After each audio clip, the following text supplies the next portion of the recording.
دوای ڕاگەیاندنی کاندیدانی سەرۆک کۆمار و سەرۆک وەزیرانی عێراق کە بەرەنجامی هاوپەیمانیە سێ قۆڵیەکەی پارتی و حەلبوسی و موقتەدا سەدرە، نزیکبوونەوەی پارتی و دوولایەنە سونی و شیعیە پێدەنێتە قۆناغێکی تازەوە.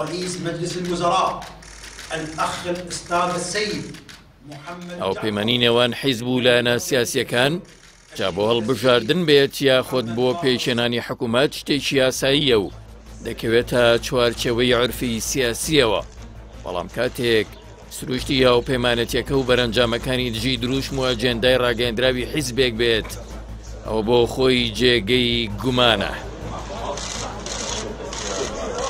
پارتی دیموکراتی کوردستان کە ئێستا لە هەر کات زیاتر بۆ بەدەستێنانی پۆستی سەرۆک کۆماری عێراق تێکۆشێ و کاندیدی بۆ تەرخان کردووە، زۆر باشەزانێ لە دەستوری عێراقدا ئەرک و دەسەڵاتەکانی سەرۆک کۆمار چین، دەزانێتە و پۆستە تەشریفاتیە و لە ڕوانگەی نەتەوەیی و مافە دەستوریەکانەوە هیچی بۆ کورد پێ ناکرێ. سەرۆک کۆماری عێراق یەکێک لە ئەرکە دەستوریە میحوەریەکانی بریتیە لە کارکردن بۆ پاراستنی یەکپارچەیی و سەروەری خاکی عێراق، کاتێکیش سوێن دەخوا سوێندەکەی هەر بۆ ئەم دوو ئامانجەیە. ئەگەر سەری گرت خۆمە نیعمەتێکە و ئینشاءڵڵا باشن بە کەیفی خۆتان دەوڵەتی خۆتان دابنێ. پارتی کە بەردەوام سەرقاڵی دروشمبازی نەتەوەگەری و جوڵاندنی عاتیفەی خەڵک کە بە کۆمەڵێک موفرەداتی وەکو سربەخۆیی کورد و خاکی کوردستان و خەبات بۆ دۆزی نەتەوەیی چی وەڵامی هەوادارانی خۆیەداتەوە کاتێک کاندیدەکەی بۆ سەرۆک کۆمار لە بەغدا سوێند بۆ پاراستنی یەکپارچەیی و سەروەری خاکی عێراق خوات. ئەو هاوپەیمانەی پارتی و دوولایەنەکەی دیکەی کۆکردۆتەوە لەسەر بنەمای بەهێزکردنی دەوڵەتی عێراق و زیاتر چەسپاندنی دەسەڵاتەکانی حکوومەتی مەرکەزی بنیادنراوە. تەنانەت هاوپەیمانەتەکەش کە ناوی هاوپەیمانی ڕزگارکردنی نیشتیمانە ئامانجلەی ڕزگارکردنی عێراق و بەهێزکردنیەتی وەکو دەوڵەت. پارتی باشەزانێ چ حەلبوسی و چ موقتەدا سەدر ئەجەندا و تێڕوانینی ئیجابیان بەرامبەر بە هەرێمی کوردستان نییە.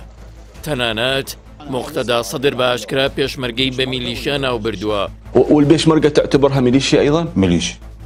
هم حرس إقليم بالدستور. ميليشيا. إيدينا زانري لسر چ بنمايك بارتي هاوپەیمانەتی کردووە. ئایا چ زەمانەتێکی بۆ هەرێمی کوردستان لە حەلبوسی و سەدر وەرگرتووە؟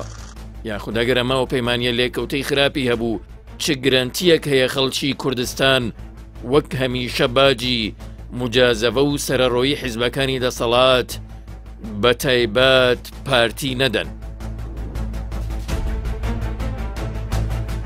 ڕێبەر ئەحمەد کاندیدی پارتی و هاوپەیمانی ئینقاز بۆ پۆستی سەرۆک کۆمار دوای دەستنیشانکردنی وەکو کاندیدی هاوپەیمانەتیەکە لە ڕاگەیەندراوێکدا بەڵێنیدا کار بۆ چەسپاندنی بناغی دەوڵەتێکی دامەزراوەی مۆدێرن لە عێراقدا بکات. ئەم هەڵوێستە بۆ کاندیدی سەرۆک کۆمار ئاساییە و هەر کەسێکی دیکەش بێت ئەوەی لێ چاوەڕوانەکرێ، بەڵام ئەوەی نائاساییە و دووفاقیەکی ئاشکرای لێ ئەبینرێ هەڵوێستی حیزبەکەیەتی کە تا ئێستاش لە میدیاوە دژایەتی دەوڵەتی عێراقەکە کەچی لە بەغدا هەڵپەی دەستخستنی پۆستەدات و سوێند بۆ پاراستنی یەکپارچەیی خاکەکەی دەخوا. مادەم نەمانتوانی شەریک بین شەراکەتێکی ڕاستەقینە دروستکەین با ببینە دوو جیرانی باش. پارتی هەرەوە حیزبەیە کە لە مێژووی زۆر نزیکی 5 ساڵ لەمەوبەردا باسی لە ماڵاوایی لە عێراقە کرد و عێراقی بە موفلیس ناو دەبرد بە ناوی سربەخۆیی کوردستان و ڕاگەاندنی دەوڵەتی کوردیشەوە هەرێمی کوردستانی ڕاپێکی مجازەفەی ڕیفراندۆم و شیستەکانی دوای ڕیفراندۆم کرد کەچی ئێستا بێ هیچ حیسابکردنێک بۆ دروشم و گوتارەکانی خۆیشی کەوتۆتە خۆبردنە پێشەوە لەلایەن عێراقیەکان و سوێند خواردن بۆ پاراستنی دەوڵەتی عێراق. گەمەکردن بە میزاجی خەڵک و خستنەگەڕی دروشمی نەتەوەیی بۆ خزمەتی ئەجێندای حیزب لای حیزبێکی وەکو پارتی بۆ تەنەریت تاوەڕادەیەی هۆشار زێباری کاندیدی پێشووی حیزبەکە بۆ پۆستی سەرۆک کۆمار وتبووی ڕێفراندۆم تەنها بۆ تاقیکردنەوەی میزاجی خەڵک بووە نەک بۆ سربەخۆیی کوردستان. رسالة كلش واضحة بس ما ترتب على الاستفتاء أي تقسيم جغرافي للعراق إطلاقا. چاودێران جەخ دەکەنەوە هەر حیزبێک مافی خۆیەتی لە کای سیاسیدا ڕۆڵ بجێڕێ و چاوی لە وەرگرتنی دەسەڵات و بەشداری لە حکومڕانیدا بێ.